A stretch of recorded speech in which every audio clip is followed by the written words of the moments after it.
Okay, back in the saddle again. Hello, BFOD squad. How's everybody doing? Welcome back to Barrel Full of Darrell, Season 2, Episode 19, another prime number.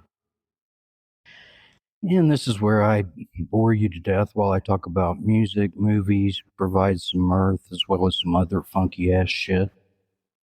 Yeah.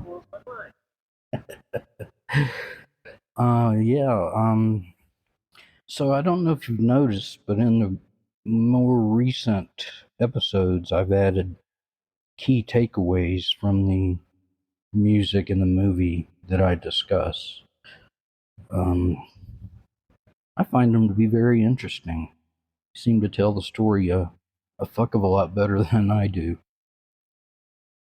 Anyway, also wanted to let you know I have created a booklet titled Tales from Scratch Ankle, and it introduces to you the sponsors from Scratch Ankle. Now it's about 18 pages long. It's PDF. And you guys know me, so you know you can expect some fun and entertainment.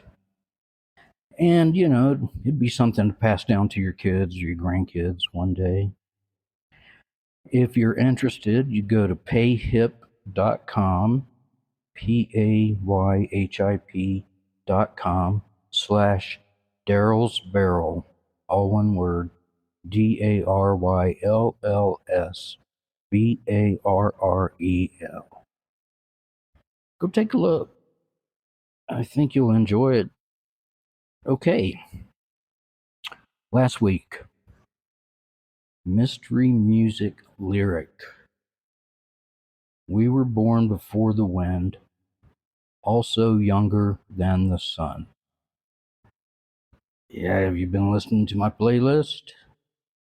It's Van Morrison, Van the Man, the song Into the Mystic. Great song.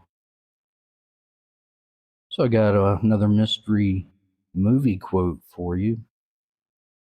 No, Lieutenant, your men are already dead.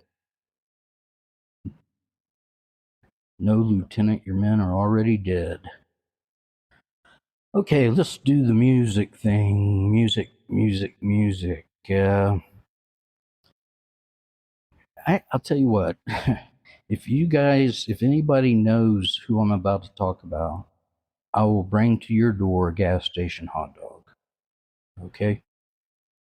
His name is Leo Kottke.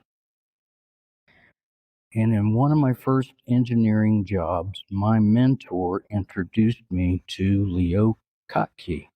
He gave me a cassette tape, and I think I wore it out. He was born in Athens, Georgia, 1945, and he's still touring today at 80 years old. Now, like Mark Knopfler, who I discussed last week, his name starts with a K, but it's pronounced Kottke Knopfler. Also, like Knopfler, he is a guitarist and he uses a finger-picking style. Unlike Knopfler, he only plays acoustic guitar, both 6-string and 12-string. His musical style draws from blues, folk, and jazz, and it's syncopated with polyphonic melodies. Now, syncopation means there's a variety of rhythms playing together, making the music offbeat. And polyphonic is a music texture consisting of 2 or more lines of melody. Okay, got that out of the way. Now, early in his career, he played using open tuning. I'll have to ask Kenzie more about that. But later, he switched to more traditional settings, tuning his guitars at least 2 steps below standard tuning. He does sing occasionally, but it's mostly him playing the guitar. and his voice is not beautiful. And he describes his voice as geese farts on a muggy day. I agree with that. Now, he has partial loss of hearing due to a firecracker incident when he was young. And at the start of his career, he suffered tendinitis in his right hand that nearly ended his career. So he had to adjust his finger while he's picking, and he overcame it. Now, he never became famous, but he has a global following, and he's considered to be a master guitarist. Now, over the years, he has released 23 studio albums, 4 live ones, and 10 compilation albums. Now, his second album, titled 6 and 12 String Guitar, was released in 1969, and it is his most popular album. It's also called the Armadillo album due to the cover artwork. In the making of this album, he sat down and played for 3.5 hours and got the album recorded. Now, most tracks were done in a single take, and it was released as recorded. 3.5 hours. He's sitting outside in a lawn chair playing guitar, singing songs, playing songs that he knows, and recording it. Now, in 1970, Rolling Stone magazine did a review which brought the album to a wider audience. Carl Bauer wrote, "With all the shit that's been released recently, it was a distinct pleasure to come across this album. He's an acoustic guitarist from Minneapolis whose music can invoke your most subliminal reflections or transmit you to the highest reaches of joy." Maybe a little hyperbole there, but it is pretty great. It is a great album, and I used to listen to it a lot. He's got 2 other albums that are also my favorites. Mudlark is one of them, and Dreams and All That Stuff is the other. But I haven't listened to his music in decades. Just so happens, me and my wife Lisa, we were in an antique store a few days ago, and my wife found an album of his greatest hits. And she asked if I knew Leo. And my mind was blown. It was like I was taken some other place. I immediately checked my music on my phone and started playing the albums again. Now, my main goal in music discussion is to introduce you to very good and very cool music that you might otherwise be unaware of. Now, Leo Kottke hits the mark dead center. So crawl on over to the playlist. I've dropped some really good songs on there. I think you'll enjoy them. And now a word from our sponsor. I'll be right back. Hi, everybody. This is Ernest T. Bass, and I used to be the manager at Piggly Wiggly on Main Street in Scratch Ankle, but I got fired for eating pork brains while on the job. Yeah, they found me back in the warehouse, a couple of empty cans around me. I just can't resist them pork brains. Well, they hired me back, but I had to stay up front because they don't want me near the grocery aisles. And yesterday, this young lady came in, and she was wearing all black clothes. She had black hair, black lipstick, and black fingernails. And while she was at the checkout, I was kind of staring at her a little bit. She looked at me and said, "Ain't you ever seen a golf before?" I was confused because my daddy plays golf and she ain't nothing like him. So I said, "I reckon not." And then she showed me her middle finger, so I showed her mine.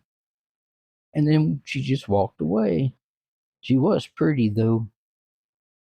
And my manager, Johnny Ray Bubba, said I could record this sponsor message, so I best I best tell you about our specials. Our olive loaf bologna is BOGO right now. That's right. You buy one, you get one free. And that stuff is good just eating it right out of the package. Who needs bread?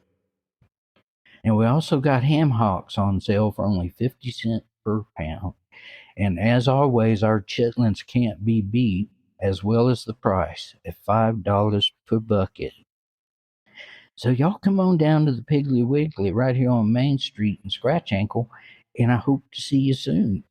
Bye for now. And we're back.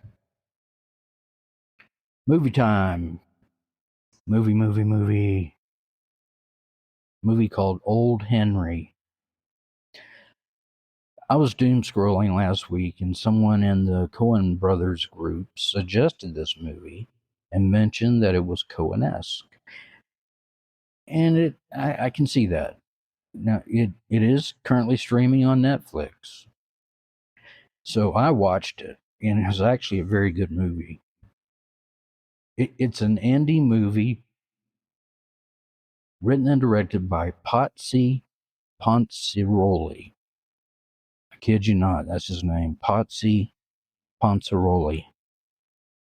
It was released in 2021. It's an American Western action and drama film. Now, for some reason, it didn't do well at the box office, probably because of low publicity. So it stars Tim Blake Nelson. He's the title character, Old Henry. Now, he also appeared in the movie Oh Brother, Where Art Thou as the dim-witted Delmar. Well, he's very much the opposite in this role. He plays a farmer who is a crack shot with a pistol and rifle, also a shotgun. Now, his wife has died of tuberculosis 10 years ago, and he has a 15-year-old son, Wyatt, who is not really cut out for the farming life.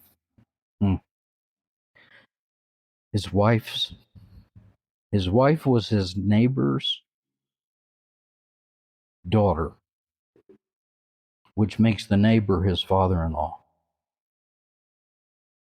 Now, the setting is 1906 in Oklahoma. So Old Henry had seized the land grab opportunity in the center state. He lives in a cabin on many acres, and he has crops and hogs and chickens. Okay. Now, at the start of the film, Henry and Wyatt are working in their front yard when a lost horse appears with blood on the saddle. Henry goes scouting, gets on his horse, and he finds the horse owner, Curry, who has been shot and he's near death.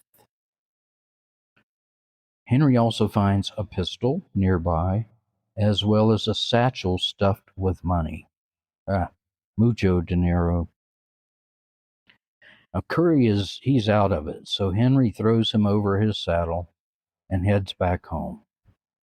He also has the gun and the money. Now, after he gets Curry into a bed, Henry hides the gun and the money behind a wall panel, while his son Wyatt watches him through the bottom door crack. Now, Curry is still out of it, but Henry takes precautions and ties his hands to the bed frame. Now, Henry leaves to go to town and fetch the doctor. And Wyatt, the son, he goes and he removes the wall panels to see what was hidden, and he sees the gun and the money. So he takes the pistol outside and starts doing some shooting practices. And he basically teaches himself how to shoot the pistol. Now, when Wyatt comes back into the house from his little gunnery thing, Curry is awake, and he has freed himself from the ropes. Curry grabs Wyatt, pins him down, and starts yelling, "Where's my money? Where's my gun?" Then he starts to hit Wyatt, but Henry shows back up, grabs Curry, and knocks him out. Henry explained to Wyatt that while he was riding to town, he saw 3 men on horseback where Curry had been laying. So he turned back and came home. Now, these 3 men show up at Henry's farm, one wearing a sheriff badge. And they ask about a wounded man named Curry, and they ask Henry if he's seen this guy. They tell Henry that Curry is an outlaw with stolen money, and he's very dangerous. But Henry denies seeing Curry. But the men are suspicious. The guy with the sheriff's badge, he starts asking personal questions. And he thinks he's seen Henry before. So he's very curious. And before they leave, they ask Henry's last name, which is McCarty. Henry McCarty. Okay, so now they're suspicious of Henry. That night, the 3 make camp. And the guy with the badge, his name is Ketchum. He sends one of the other guys back to surveil Henry all night, but not to take action. So Henry, Wyatt, and Curry are having dinner with Curry tied to a chair, and Henry's feeding him. And Henry starts to ask questions and finds out that they know some common people and that Curry is in fact a sheriff in a nearby county. Curry also tells him that he witnessed the shooting of Billy the Kid. Henry relaxes and he unties Curry. Okay, so the guy from the camp, he's outside, he's surveilling the house, but he just can't help himself, and he starts shooting into the farmhouse. And they're all taking cover inside the farmhouse. Now, this guy, he crawls under the house and starts shooting up through the floorboards. Henry grabs his shotgun, goes outside, and starts shooting under the house. And this flushes the guy out. And Henry shoots him and then strangles him to death as Wyatt watches. Henry picks up the body. Well, he drags it over to the hogsty, and he throws the body into the hogsty. Now, the next day, Ketchum and the other guy, who's a scout, they ride over to Henry's neighbor / father-in-law named Al to get more information about Henry. But Al refuses to tell them anything, so they beat him up pretty bad, and they take him with them to go to Henry's house. By the way, Ketchum, he went into town also in the morning, and he hired additional guns. So about 8 men with guns show up at Henry's.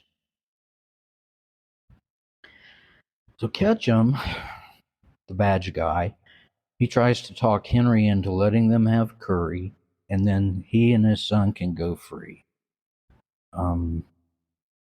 Henry, he calls bullshit on that one. He waves his bullshit flag, knowing that he would never let him go free. So Henry refuses. So Ketchum looks at Al and asks if he has any advice for this situation. And Al tells him, "You do not know the shitstorm you are about to start."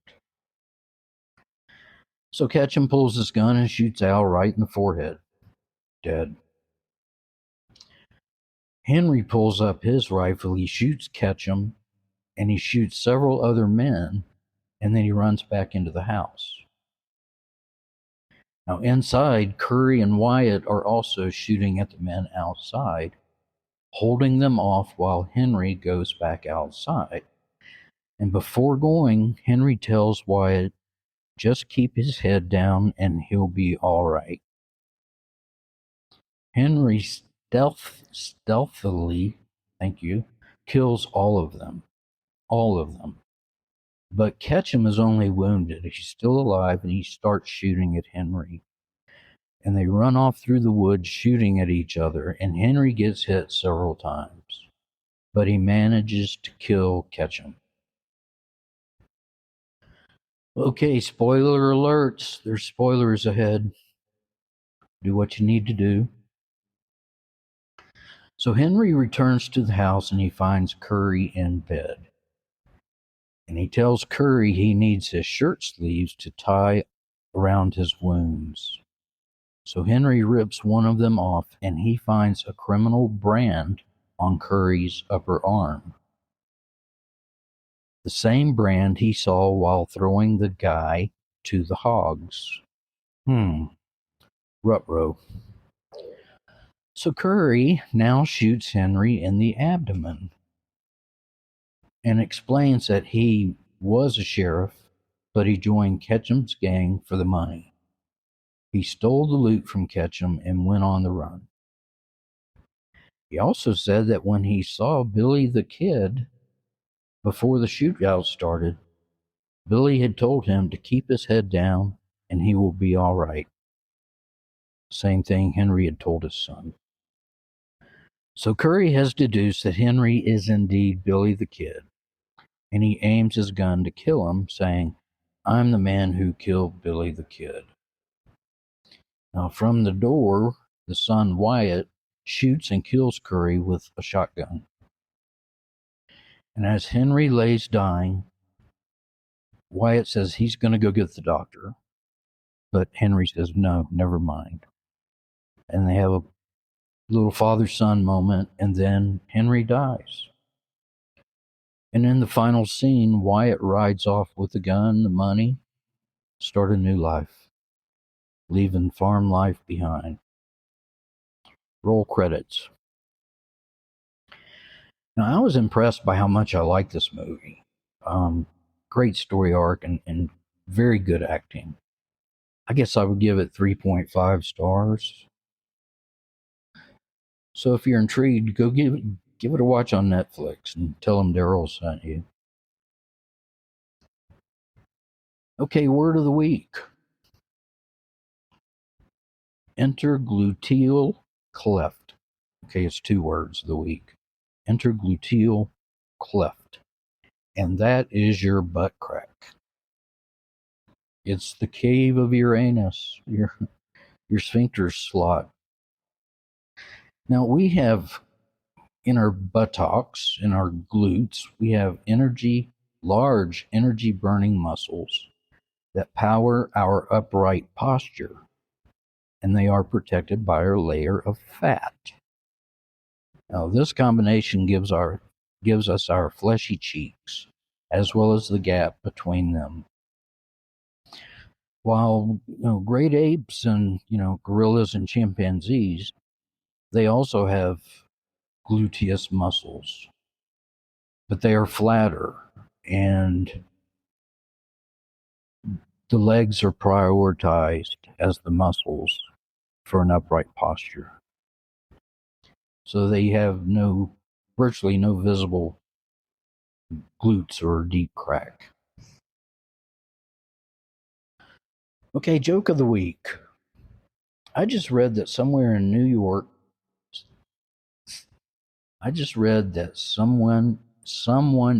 York gets stabbed every 52 seconds. That poor guy. Question of the week. Now, last week I asked you, what is an umbiculus? Umbiculus.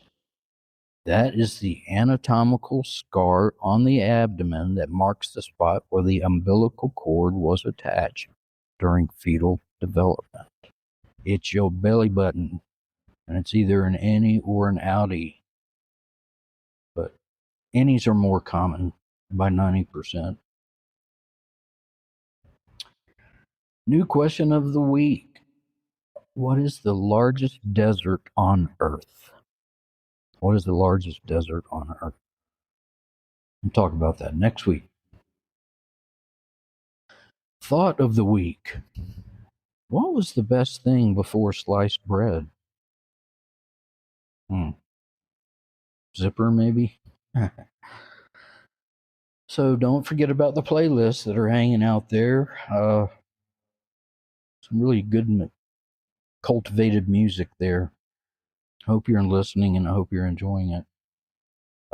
If you feel the urge to contact me, you can click on the little send me a text button in the episode or directly at bfodpodcast@gmail.com. Also, don't forget that you have a chance to support this show. Right there in the episode, a little clicky click, and you can support this show. That basically means you send me a couple of dollars every month. Not necessary. By all means, your decision. Okay, I guess that wraps it up. Thank you for listening. I hope you were entertained. I was. And we'll do it again next week. Bye for now.